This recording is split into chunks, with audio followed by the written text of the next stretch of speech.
It is hard to imagine life without Amazon.com. Even for someone of my advanced age. After all, where else can a few clicks of a mouse take you from the latest novel by Toni Morrison to an 18th century edition of the works of John Locke, having stopped in power tools and women's shoes along the way? Yet the founder and chief executive officer of the world's largest e-tailer, whose net sales surpassed $24.5 billion in 2009, is only 46 years old. And Amazon.com has only existed since 1995, making it even younger than the class of 2010. The moral of this story is that the right idea in the right hands at the right time can change the way we lead our lives. The idea in this case was harnessing the power of the nascent internet to create a virtual bookstore of limitless proportions.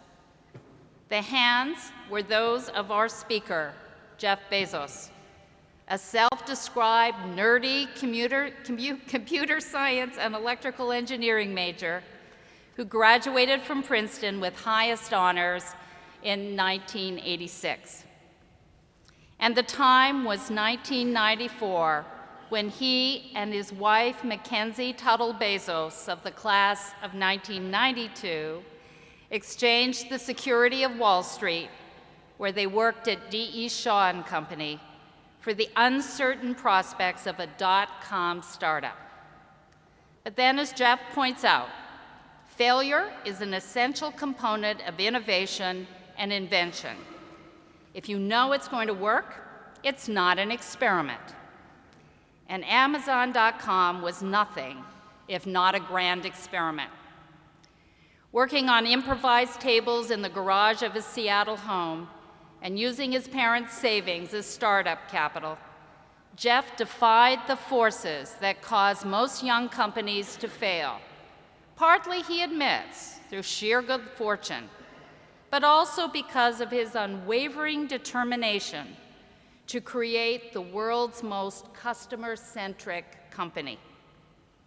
And as he notes in his company's latest annual report, of the 452 goals that Amazon.com has set for itself this year, 360 of them will directly affect the customer experience, while the word revenue is used on only 8 occasions. I do not advise you to start off with 452 goals this year, by the way. But this is just one of the keys to Jeff's success. Another lies in his exceptional ability to marry commerce and technology in creative ways, in his sheer inventiveness and willingness to take the risks inherent in this process. Indeed, the history of Amazon.com is one of daring leaps. One such leap involved creating the capacity to search inside the books sold by his company, not by designing a modest pilot project, but by committing the resources to make it possible to scour the text of more than 120,000 volumes when this feature debuted in 2003. Other innovations have included one-click shopping, online product reviews by customers, and of course, the Kindle reading device, which we test drove in 3 courses this fall. Mirroring the rapid growth of Amazon itself, the number of books available through the US Kindle store topped 460,000 in 2009, just 2 years after its launch. And there's no turning back.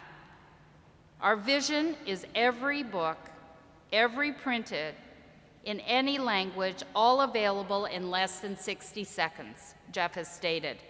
An audacious proposition, to be sure, but as Albert Einstein once observed, if at first the idea is not absurd, then there is no hope for it. Perhaps the American Academy of Achievement summarized our speaker's impact best when it noted, having already revolutionized the way the world buys books, Jeff Bezos is now transforming the way we read them as well. I like to think that Princeton helped to lay the groundwork for this revolution.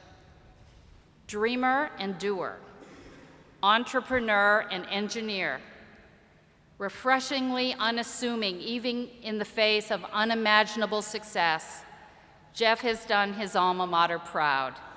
It is a true honor and pleasure to welcoming him back to Old Nassau today.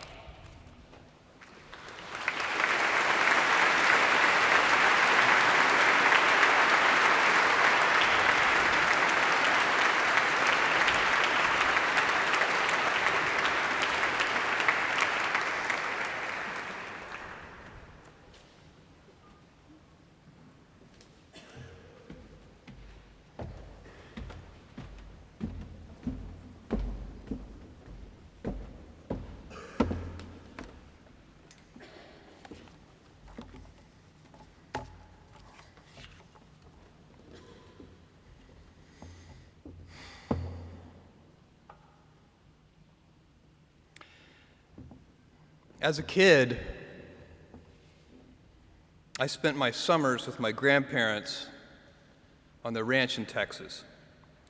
I helped fix windmills, vaccinate cattle, and do other chores. We also watched soap operas every afternoon, especially Days of Our Lives. My grandparents belonged to a caravan club, a group of Airstream trailer owners who traveled together around the US and Canada.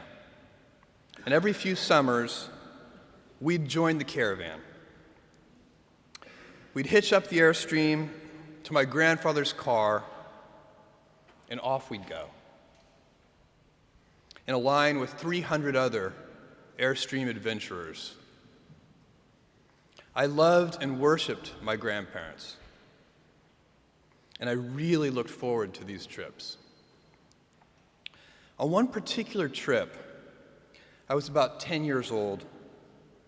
I was rolling around in the big bench seat in the back of the car.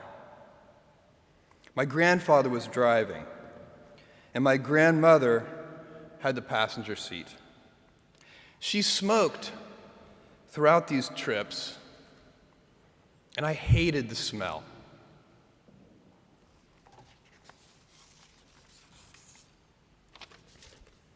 At that age, I'd take any excuse to make estimates and do minor arithmetic.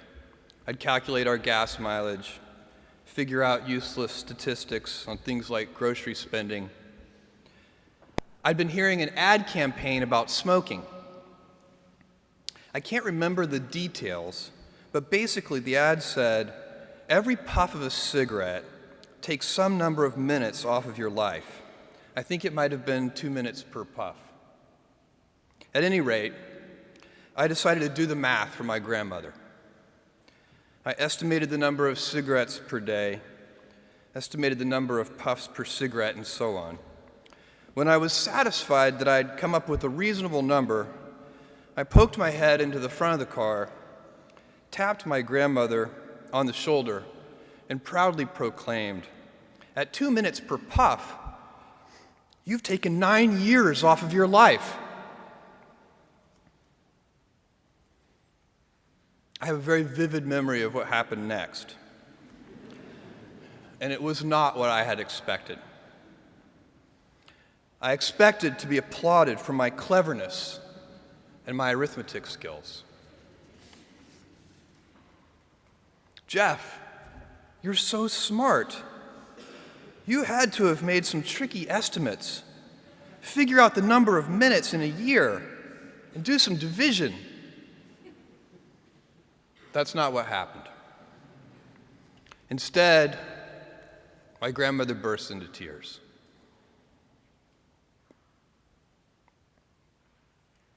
I sat in the back seat, didn't know what to do, while my grandmother was crying. My grandfather, who'd been driving in silence, pulled over onto the shoulder of the highway. He got out of the car and came around and opened my door and waited for me to follow. Was I in trouble? My grandfather was a highly intelligent, quiet man. He had never said a harsh word to me, and maybe this was to be the first time. Or maybe he would ask that I get back in the car and apologize to my grandmother. I had no experience in this realm with my grandparents, and no way to gauge what the consequences might be. We stopped beside the trailer. My grandfather looked at me, and after a bit of silence, he gently and calmly said, "Jeff, one day you'll understand that it's harder to be kind than clever."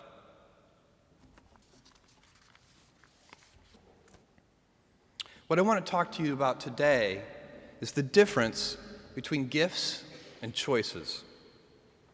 Cleverness is a gift. Kindness is a choice. Gifts are easy. They're given, after all. Choices can be hard. You can seduce yourself with your gifts if you're not careful, and if you do, it'll probably be to the detriment of your choices. This is a group with many gifts. I'm sure one of your gifts is the gift of a smart and capable brain. I'm confident that's the case because admission is competitive, and if there weren't some signs that you're clever, the dean of admissions wouldn't have let you in. Your smarts will come in handy because you will travel in a land of marvels. We humans, plodding as we are, will astonish ourselves. We'll invent ways to generate clean energy, and a lot of it. Atom by atom, we'll assemble small machines that can enter cell walls and make repairs. This month comes the extraordinary but inevitable news that we've synthesized life. In the coming years, we'll not only synthesize it, but engineer it to specifications. I believe you'll even see us understand the human brain. Jules Verne, Mark Twain, Galileo, Newton, all the curious from the ages would have wanted to be alive, most of all, right now. As a civilization, we will have so many gifts, just as you as individuals have so many individual gifts as you sit before me. How will you use these gifts? And will you take pride in your gifts or pride in your choices? I got the idea to start Amazon 16 years ago. I came across the fact that web usage was growing at 2,300% per year, and I'd never seen or heard of anything that grew that fast. And the idea of building an online bookstore with millions of titles, something that simply couldn't exist in the physical world, was very exciting to me. I just turned 30 years old, and I'd been married for a year. I told my wife, Mackenzie, that I wanted to quit my job and go do this crazy thing that probably wouldn't work since most startups don't, and I wasn't sure what would happen after that. Mackenzie, also a Princeton grad and sitting here in the second row, told me I should go for it. As a young boy, I'd been a garage inventor. I'd invented an automatic gate closer out of cement-filled tires, a solar cooker that didn't work very well out of an umbrella and aluminum foil, baking pan alarms to entrap my siblings. I'd always wanted to be an inventor, and she wanted me to follow my passion. I was working at a financial firm in New York City with a bunch of very smart people, and I had a brilliant boss I much admired. I went to my boss and told him I was going to start a company selling books on the internet. He took me on a long walk in Central Park, listened carefully to me, and finally said, "That sounds like a really good idea, but it would be an even better idea for someone who didn't already have a good job."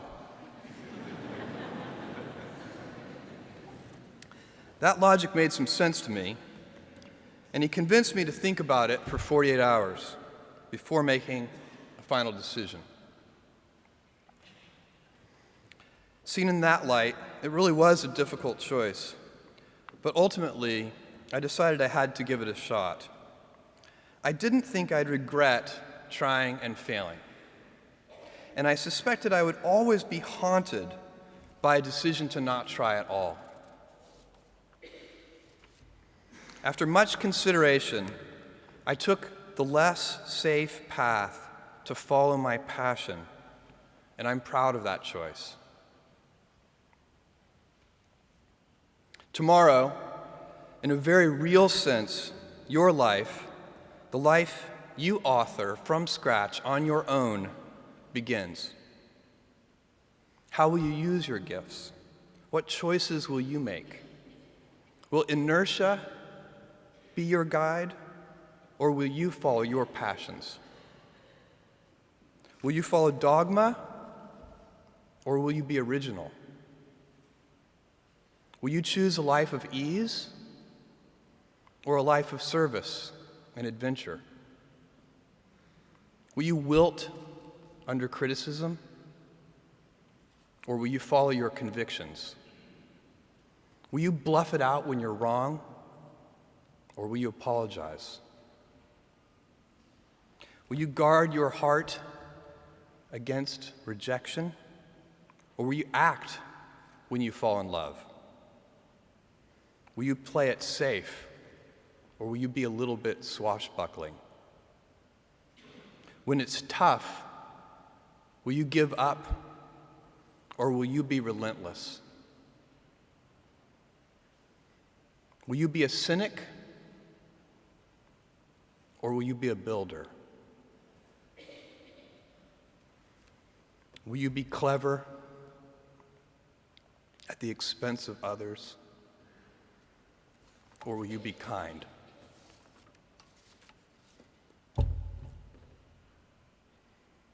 I will hazard a prediction. When you are 80 years old, and in a quiet moment of reflection, narrating for only yourself the most personal version of your life story, the telling that will be most compact and meaningful will be the series of choices you have made. In the end, we are our choices. Build yourself a great story. Thank you, and good luck.